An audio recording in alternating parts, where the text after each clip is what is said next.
The schwa is the most used vowel sound. It replaces vowels in unstressed syllables to make it obvious that they're unstressed and to help create that really clear and natural sounding intonation of American English. The schwa is a really neutral sound with a neutral mouth position. All of my face and my lips and my tongue are really relaxed, and my mouth is open just enough so that the air can travel through my lungs, through my neck, and out. So it's about like this.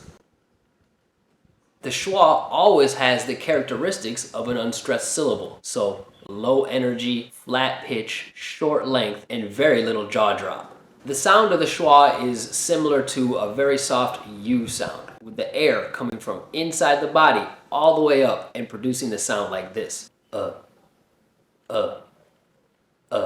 So for my American ears, when I hear that sound, that signals to my brain that you're talking and I start to listen. So let's check out some examples. About, right? I'm not saying about or about. I'm saying, about. China, China, I'm not saying China, China, no. America. I'm not saying America. I'm saying America. We also have something called the lazy schwa, where we don't pronounce the schwa at all. We just remove the syllable from the word completely. There's a few reasons this happens. Maybe the schwa is followed by a really strong consonant sound like M or N. Maybe the schwa is next to another unstressed syllable, so it doesn't really add any clarity to the word when we pronounce it. Or maybe the speaker is using a really lazy voice and uses the lazy schwa just to make things easier. Examples. So if I was going to pronounce this word as clearly as possible, I would say family. But if I use a lazy schwa, it will be family. Same thing for decimal. I say decimal or chocolate, chocolate.